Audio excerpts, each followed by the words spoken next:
Every year, there's a unique, fascinating, and perhaps slightly bizarre event that happens in Santa Fe, New Mexico. The fiery spectacle created by artist and eccentric Will Shuster has been part of Santa Fe folklore since 1926. It has spawned similar festivities, but none quite the same as the spectacular annual event in Santa Fe, New Mexico. Fort Marcy Park near the historic plaza is the setting for this crazy and offbeat tradition.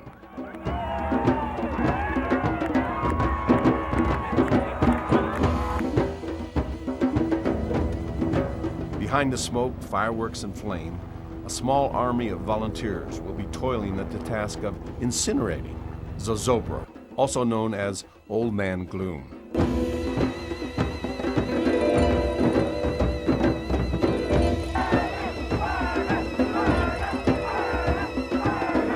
From backstage, the scene reminds one of the frantic band of Lilliputians besetting a highly inflammable Gulliver. Zozobra, the definitive kickoff to Fiesta weekend.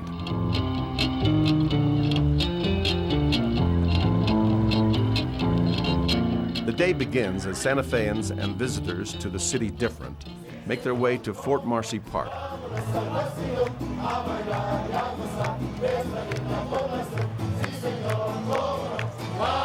The Kiwanis Club volunteers welcome spectators who arrive early to watch the preparations as they unfold for the evening's dramatic spectacle.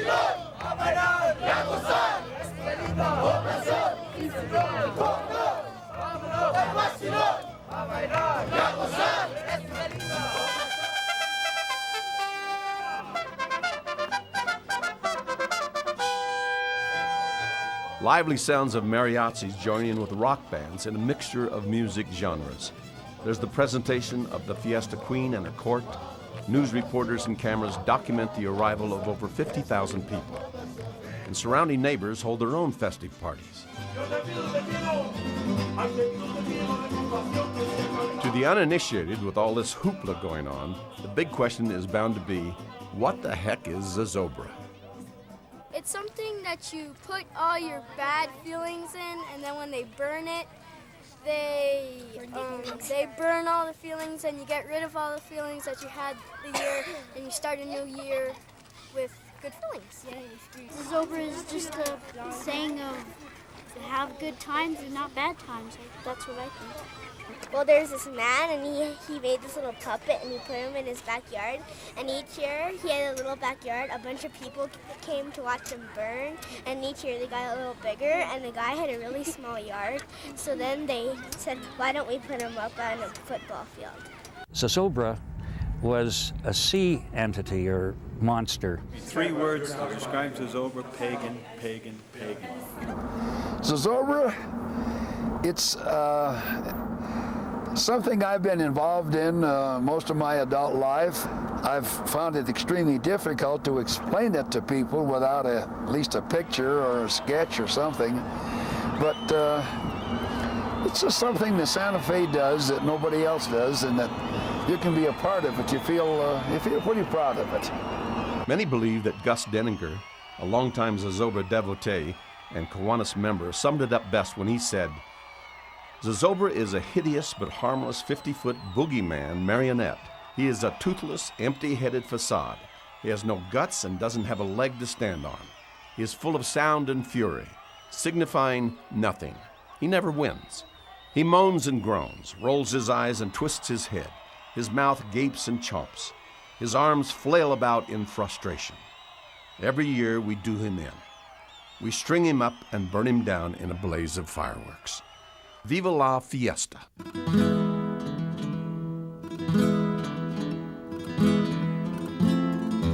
When the Spanish arrived in the Americas looking for gold, they made their way up to what is now New Mexico. They settled there and called its capital Santa Fe, City of the Holy Faith. After a revolt by the Pueblos in 1680, the Spaniards retreated to what is now El Paso. In 1692, after 12 years of exile, they returned to Santa Fe. They resettled and vowed to hold an annual fiesta honoring their reconquest.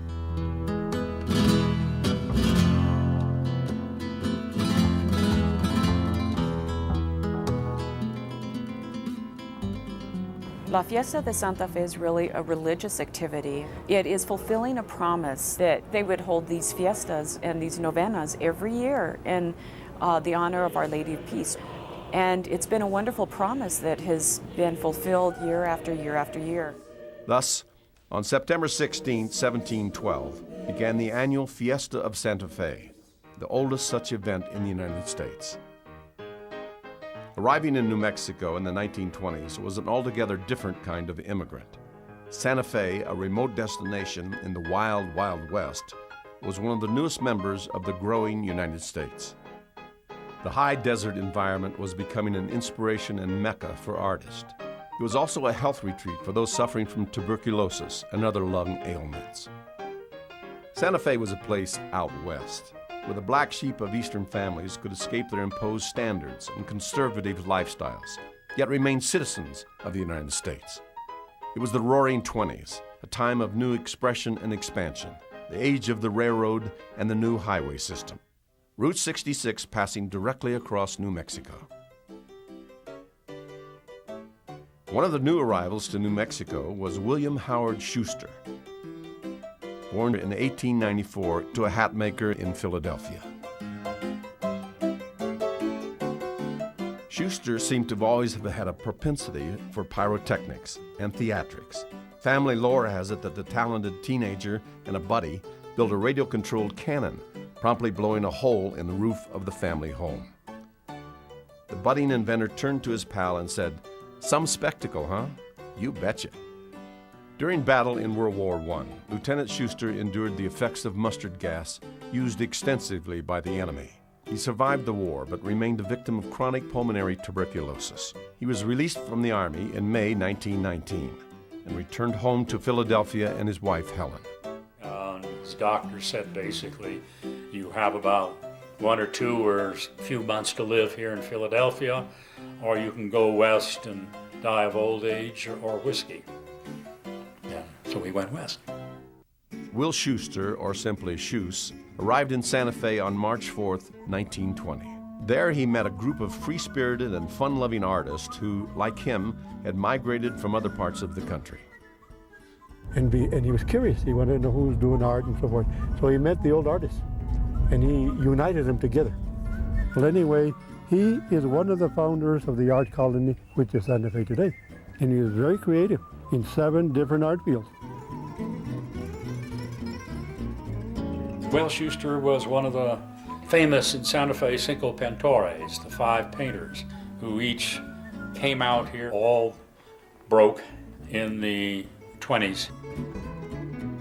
We did not form to become a social club, artist equity society, or anything like that. It was a banding together for survival. There were times when one of us wouldn't sell a painting for a year or so, but maybe one of the others was lucky. We shared each other's luck. Each built a little adobe house up on Camino del Monte Sol. We called them 5 nuts in 5 adobe huts. There was hardly any homes there, and a lot of chamiso and barren land. And of course now there isn't any space. We posed for them for 25 cents an hour. It was fun. Shus was a Renaissance man. He was a painter, a sculptor, an etcher, woodcarver, a muralist, and poet. He worked in wrought iron, flagstone, and plaster of Paris. He even constructed adobe homes.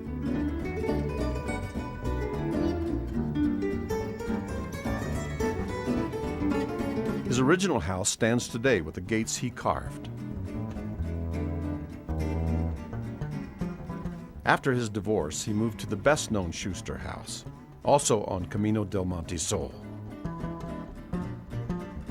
Here he lived and worked for the most of his life. Just to our right is where Shuster lived for most of his life, right there.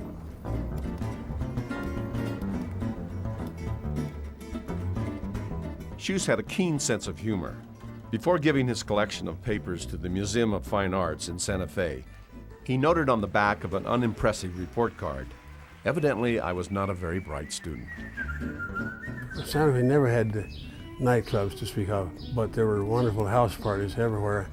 And in those days, if you saw a bunch of cars parked someplace, you could park your car and go in, and as long as you behaved yourself, you were welcome. And there wasn't any aristocracy as such. I knew most of the artists and writers and so forth, and was welcome in their homes. Santa Fe at that time was incredible. People would put a table near the front door in an entrance hall, and they'd go out, leave the door open. You could go into anybody's house and have drinks.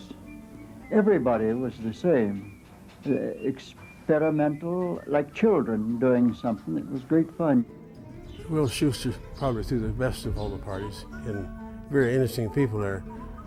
I was raised on a ranch 25 miles from town, and it was very interesting to me to get to meet these people who had been every place and done everything that maybe sometime I'd get a chance to do. I always heard that Zozobra and the burning of Zozobra grew out of a gang of Santa Fe deep thinkers who met in something called a Kiwanis. Who knows? But your entry was predicated not on anything except how well you could tell yarns. And they met periodically, probably about once a month, and they would sit around and talk. And it was extremely private and extremely exclusive, and I heard about it and was very interested in getting into it, and finally managed to get invited once, and I didn't quite make the cut. Shuster was a member, Will Shuster, out of this strange organization, and out of a feeling that Santa Fe's celebration of its reconquest was far too somber and far too religious and was kind of a downer on the Pueblo Indians. See, because the Pueblo Indians were being reconquered.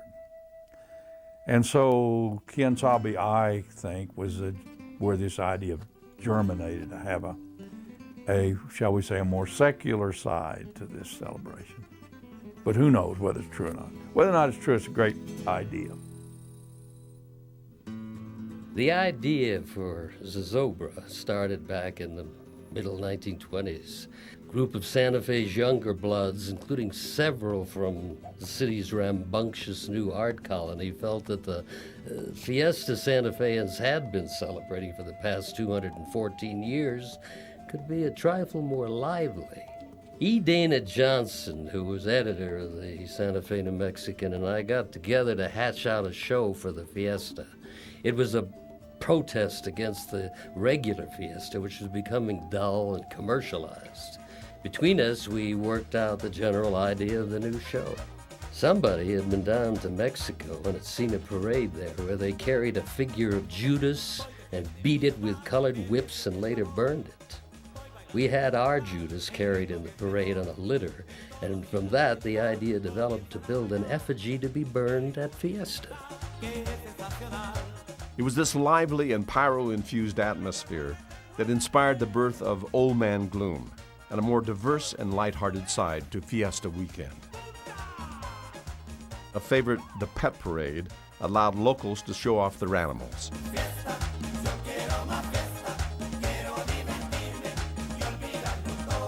And the addition of the hysterical parade countered the sober historical reenactments. As part of that, in the 1920s, they'd always had a Don Diego de Vargas to portray that conquistador coming into Santa Fe, but they never had a queen, and they decided to have a female counterpart. So they established the queen, who also presides over the fiesta.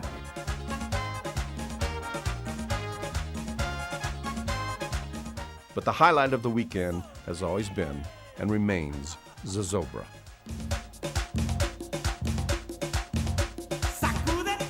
Well, I was Fiesta Queen in 1944. Actually, it was the last year that we had all the activities on the roof of La Fonda Hotel.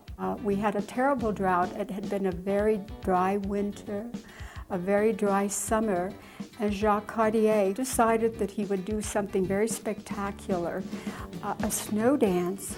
He had painted his whole body white, And he had people at different points of the roof with down pillows and huge fans, and everybody had a clue, and they knew exactly when to tear these things open, and there was feathers all over downtown Santa Fe. Poor Mr. Coe, who was the manager of La Fonda, I understand his apartment was knee-deep in feathers, and he said, we couldn't have the Fiesta on the roof anymore because it couldn't withstand the pressure of dancing and all. Will had a party in 1924 at his house, and again in 1925, in which he burnt a monster. They built a little puppet, maybe 12 feet high or a little larger, and burned it in the yard. And another friend of theirs came up with the idea, well, let's dance around it. And so they danced around it, and they were just goofing off, you know. And they thought that was kind of fun, so they decided to do it the next year and made it a little bit bigger. And had it again in the yard. And the third year, they opened it up to the public because word had gotten out. And they burned it basically where the public library is today. They wanted to call him Old Man Gloom. So they looked up gloom in the dictionary. But they didn't realize that when you use a dictionary in any language, that's a meaning, yes, but that might not be the meaning that people associate with it. So Zozobra is a very serious meaning. We're the only ones in the world who use Zozobra to mean lightly Old Man Gloom. Dana dug up that wonderful name Zozobra, meaning the gloomy one, from a Spanish dictionary. And I got to work on the details of the show with a budget of $50. That was how I innocently took the tiger by the tail. The first Zozobra was a rather simple affair.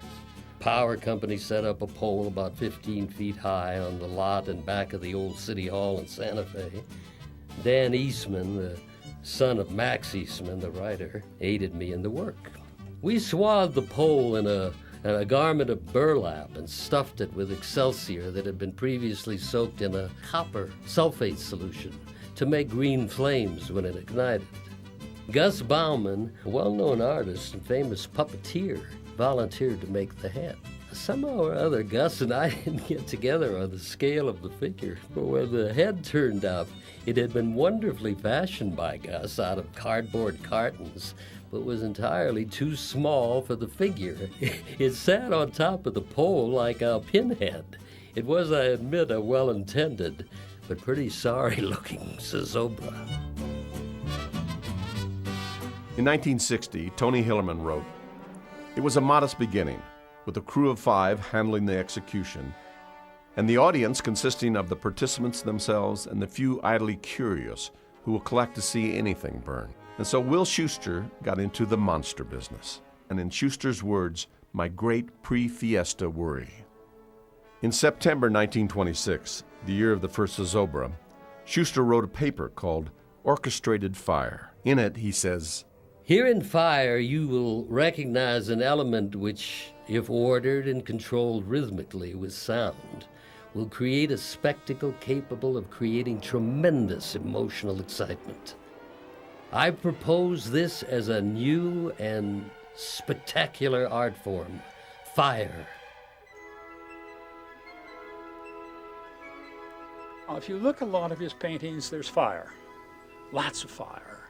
This 1927 and 1953 paintings by Shuster of the burning of Zozobra, lots of flame. This is a 1939 Blessing of the Woodsman with all kinds of flames in the background. There's fire in Zozobra. Folklore has it that one night Will Shuster gave pieces of paper to his buddies at a bar and encouraged them to write down their troubles. He then gathered up the papers, set them on fire, and declared all of their gloom vanquished. This was during the Great Depression, and the idea proved inspirational. Every year, items such as love letters, divorce papers, and traffic tickets are hidden in Zozobra's stuffing to burn away gloom. Hence, it has become an important part of the Zozobra tradition. One of the things that I've always found really interesting about Zozobra in the past is that we're requested to put glooms in Zozobra to burn away for people. And some of those objects have included mortgage deeds, divorce documents. I've actually put in jackets from companies that people worked for. Year after year, as the idea of burning Zozobra took hold, the spectacle became increasingly elaborate. Jacques Cartier, a dancer who had migrated to Santa Fe from the East Coast, was recruited to perform a fire dance.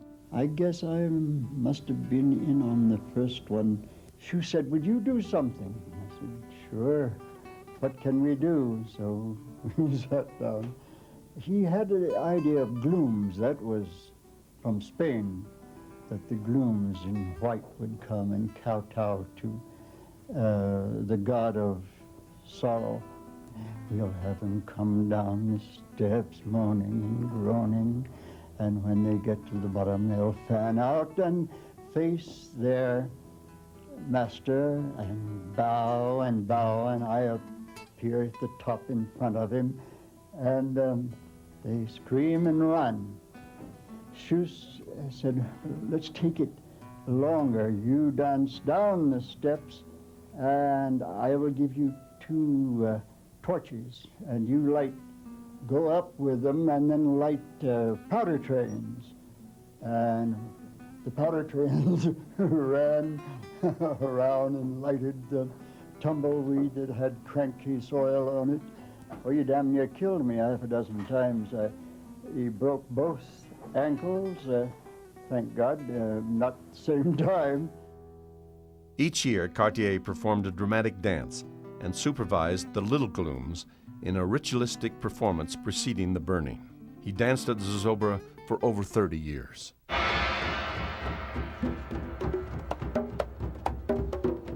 My parents have been friends with Jacques for many years, and I studied with Jacques for about 3 years in ballet with my older sister. In 1969, Jacques called my wife and I up at home in Albuquerque and said that I'm ready to retire, I'm done with the burning of Zozobra, and would you please be the fire dancer? Well, we were just ecstatic. We thought that was just absolutely wonderful. And so he goes, "Well, I'm going to meet you up in Santa Fe, and I'll meet you at the top of the steps, and I'll show you how to do this thing, and we'll take a few minutes, and then you're done, and away you go." I don't actually light Zozobra. It's done mechanically. Jacques Cartier lit Zozobra up until 1964-65. The getting of Jacques' costume was, Jeanette and I went to his home in Pewaukee, and he showed us all of the costumes that he had. He carried around with him from years and years on all of his international productions. He himself made the hat, and that hat stands 4 feet tall, and I think he started putting the final hat together in the early 40s, 41, 42. He made all of his costumes. And these bamboo right here are all the same original bamboo. We've added these over the years. They've broken off the what have you. And although the hat was turned over to the Folk Art Museum, we realized we didn't have time to make a new hat, so we had to go back to the Folk Art Museum and re-borrow the hat. And we've been borrowing it ever since. This is my daughter, Donika. After Chip became fire dancer, his family joined in the performance and have made Zozobra their family tradition. She joined us in '88, and my son, he joined us in '88 as well. Having been adopted by Santa Fe, Zozobra's pyre has moved from the obscurity of a firehouse lot to Fort Marcy Park. He was given his own special place of honor, and it remains so today. Every year, Shuster looked for ways of refining the show, but Zozobra himself basically remained the same. We were still burning him tied to the stake, but now we got the idea of the arm-waving part. The chomping jaws and the rolling eyeballs were to come later. The voice is a case of standing in the wrong place at the wrong time, and Schuss and 3 or 4 of us were sitting around there admiring our handiwork. The fireworks are all set, and we're kind of congratulating ourselves that it didn't fall down. And then Schuss says, "Well, by the way, who's going to make the noise? Who's going to groan tonight?" And Wyatt Davis said, "Well, I'm going to be in Albuquerque." And Joe Lawler says, "Well, I can't make it." So they turned around to Harold, and I felt like a private in the Army. I need a volunteer. You. So I came up with the idea of holding the microphone in my hand and making a hollow sound, so it sounds like, you start out, this is what you have to watch. You start out very slow and easy, because he burns a long time.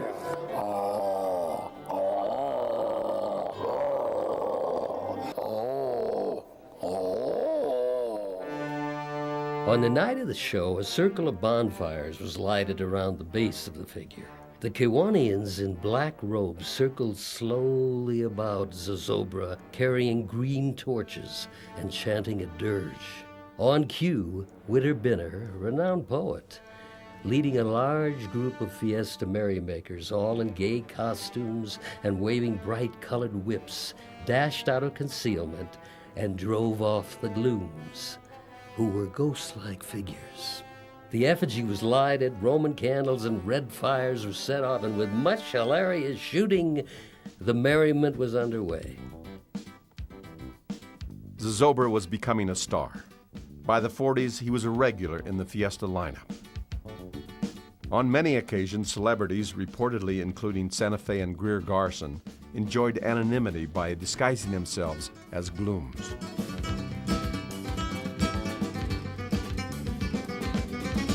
In 1940, the Santa Fe Trail, starring Errol Flynn, Olivia de Havilland, and Ronald Reagan, premiered in Santa Fe. Here's a photograph I always liked. By the look on his face, probably he was afraid of getting scorched. They were having the premiere of Santa Fe Trail here, and many of the stars were here for the event, including Flynn. So we built a sort of second cousin to Zozobra to celebrate the event. He was dubbed Tio Coco, Uncle Boogeyman. During World War II, the effigy had the face of Emperor Hirohito, Adolf Hitler, and Benito Mussolini. His name was Hero Hitlermus. One Zozobra was shrunk to 8 feet to conserve lumber and other materials. Another year, there was no Zozobra at all. Then Hollywood, in a 1947 film called Ride the Pink Horse, recreated a parade around the Santa Fe Plaza, complete with a remarkable Zozobra replica.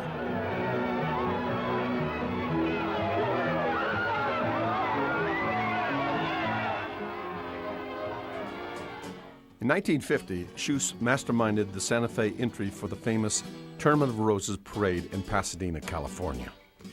This business of painting with flowers is new to me, but extremely interesting. It is not only a matter of color, but of texture. Quite a trick. This monster float won the National First Award representing the state of New Mexico. And then there was the year that the dancers didn't show up. The preliminary dancing, a ritual involving a platoon of heavily costumed glooms paying homage to Zozobra, was to have been handled that year by a troupe performing in a Fiesta pageant. But they backed out due to fire hazard. Luckily, the Pueblo Indians were in town for a dancing competition of their own. I went over to their encampment with an interpreter and found the governor of the Pueblo and told him we had decided to give him the honor of lighting the fire. The show they put on was the most wonderful thing you ever saw, and it was strictly right off the cuff without any plans or rehearsing. Shuster's art pays homage to Old Man Gloom on the sheet music cover for the official Fiesta song, which was written in 1947. Then there was Do La Zozobra in 1980 by John Spagnola. Do La Zozobra, The Marvels, written by John Spagnola. That's not me, that's my son. And that's what we have here. That was released in 1983. I look out and I see your face. I was cataloging his 80,000 items of his life. One day I threw some paper in the wastebasket and found the head. So I went to Mrs. Shuster next door and she said, Mrs. Shuster, look what I found. She said, yes, that's Zozobra, the model. But she said, it breaks. It's soapstone. She said, you want it? I said, yes, but she said, it'll take a lot of glue. So I glued it together, and this is the model that he used to tell him this is how it should look like. Shuster's creation became synonymous with the man himself. He and Zozobra were famous. Now he's so closely identified with me that many of Santa Fe's youngsters call me Zozobra. I'm not a particularly gloomy guy either. Schuss was always in charge of the building, from ordering the wood to orchestrating the burning. It was a massive undertaking for one man. 3 of us work about a solid week to make the parts of the figure, which are hauled out on the morning of the show to the site on a large flatbed truck. There, the construction crew of the power company and a detail of about 15 prisoners from the state penitentiary work with my crew to assemble and erect the figure. Will used to get anywhere 10, 12, 14 trustees from the penitentiary.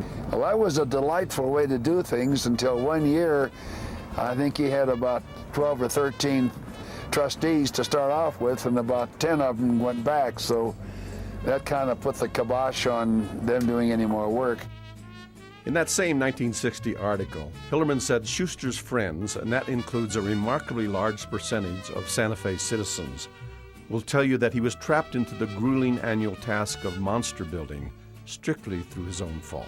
Shuster's Zozobras came in many models, especially in the early years, but whether they were bald with sagging jowls or featured ferocious jutting features under black fright wigs, they were always just the thing to capture Santa Fe's lively imagination.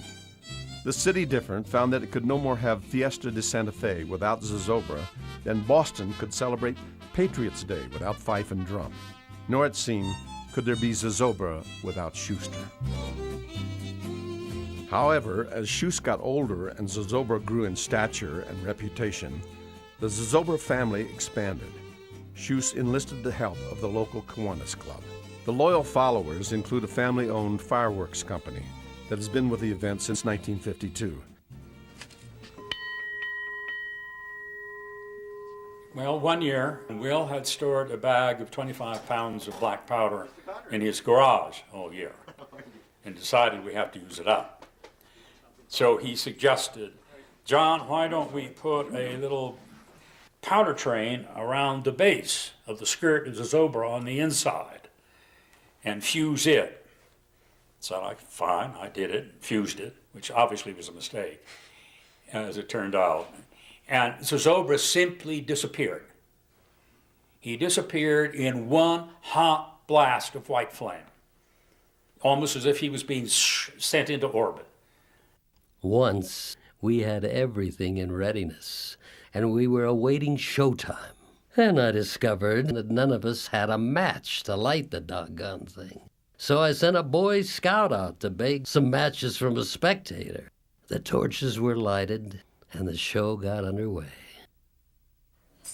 One morning we woke up, no signs were all over town. Somebody having some fun. They went to the trouble of having a printer, got them all over. I peeled that one off the Chamber of Commerce door. The fun I had one year on a bet, I hung an earring on him. And that was one change. And then the next year, once he opened his mouth, there was a great big gold tooth sitting there. Eventually, Shus constructed a scale model that is now installed in the Museum of New Mexico in the Palace of the Governors. All of this, I guess, is stereotypical museum here because, people, when they think of curators and collections, it's down in the bowels of the museum with webs and all of this stuff. We have security. This is the curatorial office. Fine place, my favorite place in a museum, the heart of any museum operation. And we come into this storage room for collections where we mostly have furniture, but if you pan up to the right, you will see Will Shuster's model of Zozobra right here, live and in the flesh. We're real proud to have this here. This is the basis for all subsequent Zozobras. Will Shuster willed the model to the Kiwanis Club, and they used it for years and years. And then a few years ago, I think now 3, maybe 4, they turned it over to the museum, so we'll preserve it for posterity. Late Gus Denninger, a local dentist, joined the Zozobra family in the 50s. He and Harold Gans built another working model that is still used today. The design is so precise that after the frame is completed, the scrap wood that remains only fills a small trash can. I came to Santa Fe in 1952 and I took that picture. And I wondered how they made anything so big. I was interested because I've always been a builder. Next year I went over there where I found out where they were going to start, and I stood around and watched, and Shuster just handed me a piece of wire and he said, "Here, do this," and so I did it. From then on I was hooked. We used to start building it from a model, and we would come and we would measure one piece of the model and we would cut one stick 1 inch to a foot. And then I started collecting a book here with measurements and plans, and we've been working from the plans ever since. Gus Denninger's really dear to me because he was the man who actually took me under his wing, so to speak, and wanted me to learn all the nuances of the blueprint. He wanted me to memorize all the little details that went into which nail went where and which wire was tied where, which pulley did what. And I affectionately call him the blueprinter of Zozobra because he took the time, before I ever joined the club, to get a model that was scale to what they were doing and make a blueprint set, a box set of the entire Zozobra. Well, we missed the upper lip one year. We forgot the forehead, or we put the hair down too long, so they ended up with no forehead. He's changed his expression. Sometimes he's real grim, sometimes he's real happy. One time he looked like a little pixie.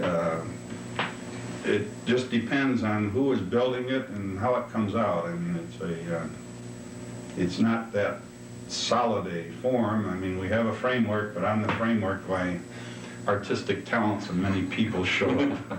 It's fun. I mean, if it weren't fun, it would be quite a chore. Same thing as we were talking about in the building, in the fireworks. There are staples to Zozobra, how Zozobra must be burned. The powder train must go off. The Niagaras then must flame and fall down. And then Zozobra must be lit. And the crown that sits on top of his head, that signifies that he's the king of doom and gloom, must fire and spray down to let you know that Zozobra is now gone, that we've actually vanquished him for another year. This is our Zozobra book. Every caretaker of Zozobra has had a book. Before this book, which you see, which is Ray Valdez's, Gus Denninger had his book. It's funny because these are extremely detailed plans, but a lot of the things that you learn, this being my 20th year, is from experience. What Shuster used to do was that they would have the two eyes like this, and one would pull on the elastic and this one would go down and this one would stay up. And so we had a cross-eyed Zozobra. So Harold and Gus came up with a way, it's pretty ingenious, a way in which they actually put a wire center through the two eyes so that way you could move them together. And this is all intentional, by the way. You know, sometimes it might even be smart for Ray and myself and a lot of other people who've been working on silver for many years, Harold, of course, to get some of these secrets down on paper, because this book is very important to us.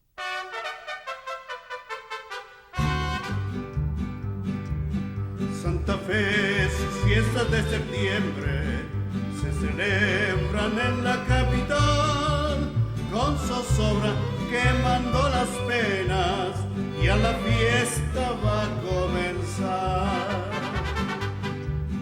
Sus mujeres llenas de alegría, pregonando van su nuevo amor, a la luz de grandes luminarias, van cantando esta canción. Sí, señor, cómo no, vámonos al vacilón, a cantar y a bailar esta linda población. Sí, señor, cómo no, vámonos al vacilón, a bailar y a cantar esta linda población.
fiesta is the time for singing, dance, and play.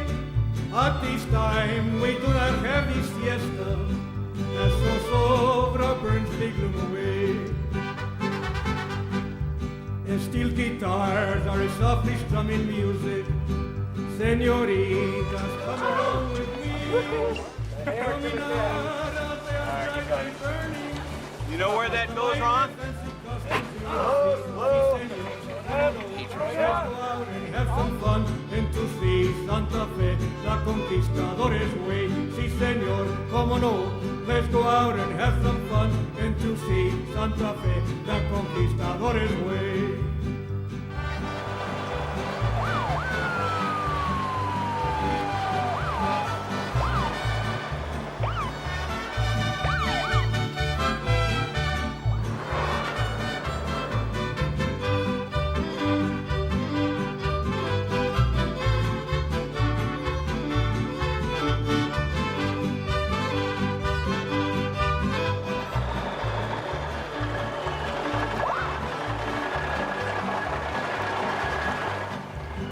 Santa Fe, sus fiestas de septiembre se celebran en la capital, con Zozobra quemando las penas, y a la fiesta va a comenzar.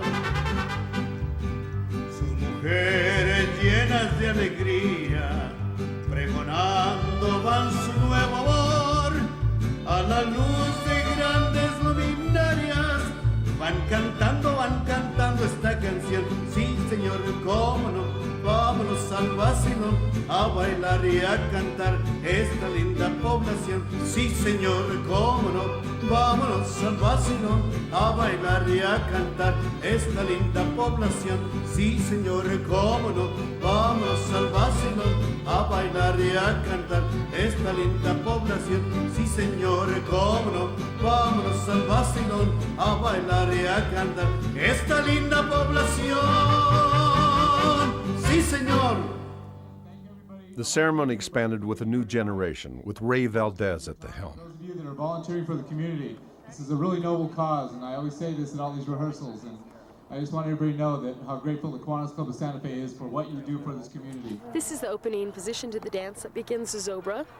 The light will hit me, and then we begin our journey to Zozobra. This is just a walking motion, the greeting of the crowd. And this is where the crowd just goes wild and you feel like a rock star for a day.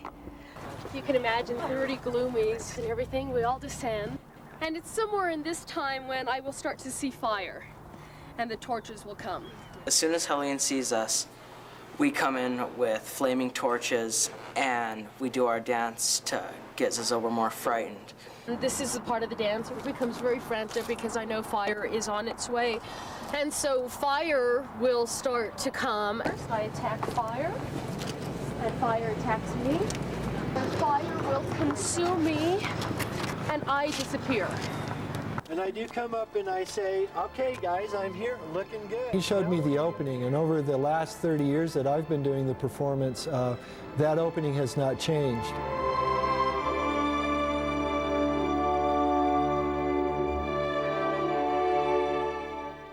Well, in, I believe it was 64, in fact, I'm sure of it. Shoes had this, it was rather mild heart attack, but it was a heart attack. And he was very upset, wondering what was going to happen to his Zozobra. So I gave him a call one time and asked him if I'd come up and talk to him about it. And I assured him that we would, the Kiwanis Club, keep on building Zozobra in, and I used that fancy word, perpetuity. A long time, and he went along with that, and that's the way it has been, and with any luck we'll keep it that way. I think Zozobra, it's something that ties you not only to your community now, it ties you to your ancestors back then. You're bringing the community together for a non-political event. I think no commercialism. What you're trying to do is that the community comes together to celebrate the fact that these three very diverse cultures, the Anglo, the Hispanic, the Native American, were able to find a way to live together and to prosper. That's something that we should celebrate. And the proceeds from this goes into scholarships to help the youth of this community. My name is Valerie Ingram, and I graduated from Santa Fe High School in 1985 and received a Kiwanis scholarship. You know, it's a pretty unique case when a civic organization can pull off an event of this magnitude. It's a huge undertaking requiring literally hundreds and hundreds of volunteer hours. It's the only fundraiser we hold all year.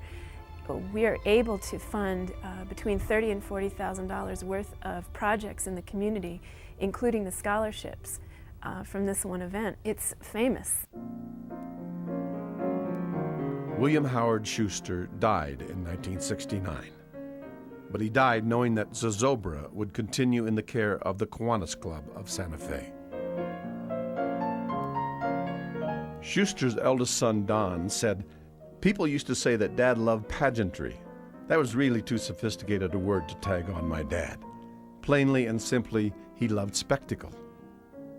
And as he said himself, the bigger the better. If it, whatever it was, sizzled, smoked, popped, boomed, made noise and color, the better he thought it was." All Santa Fe knows that there has to be a Zozobra. If you don't burn Old Man Gloom, the aspens might not turn their autumn yellow on the mountains, and winter would surely bring gloom and doom. Santa Fe is a great place for controversy, but not for gloom. If Shuster would have claimed that Zozobra was chasing away controversy, nobody would have come. I especially feel his presence and his ideals and why he did Zozobra the night of the burning.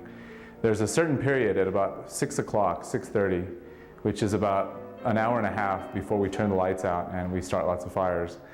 And it's that chaotic period where everyone has a question, everyone's working on the last minute details of the show, and there's almost like this calm. I can almost feel like Will Shuster saying, you know, calm down. We've done this so many times before.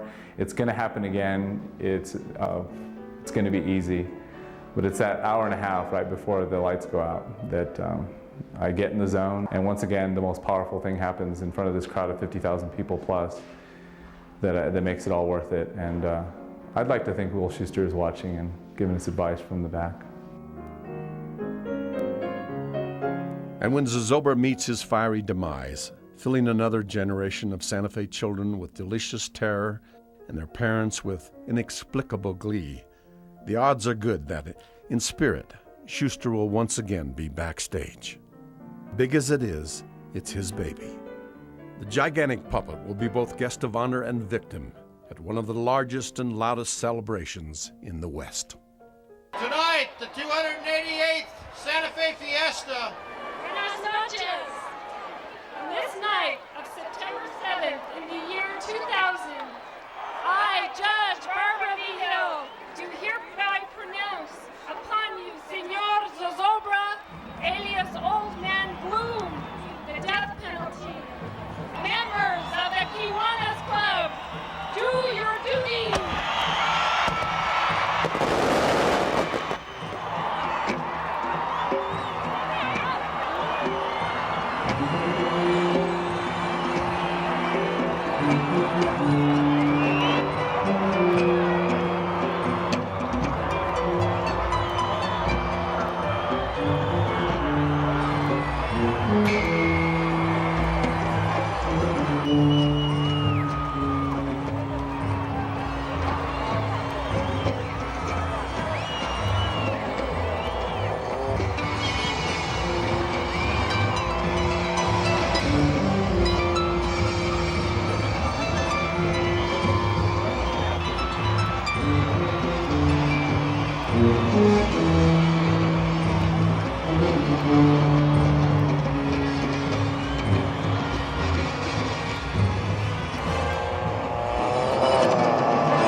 September night lends its embrace. Wind blows the pages, still we lose our space. The